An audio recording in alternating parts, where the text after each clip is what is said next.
Bharatiya Janata party विकास को आधार करिकी निर्वाचन लड़ी था।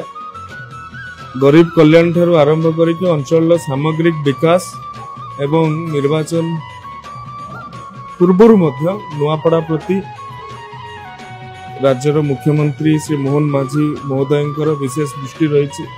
देशर यशस्वी प्रधानमंत्री तांकर गरीब कल्याण नीति लगी समस्ते उपकृत होउछन्ति। महिला ठारू आरंभ करी कृषक पर्यंत युवक मानक ठारू आरंभ करी गरीब जनक पर्यंत समस्ते उपकृत होउछन्ति। तेणु सरकार रो जो नीति अच्छी और नियति अच्छी ताहाको नहीं कि आमे लोकों पाखक जाउछु। लोकों सरकार लोकों पाखरे पहुँचुछि। तेणु लोकों समर्थन प्राप्त करिबारे असुविधा हेउना।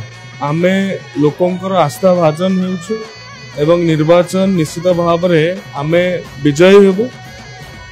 जय ढोलकिया नुहे नुआपड़ा बासी विजित हेबे ए आशा ए आकांक्षा आम मानकर अछि।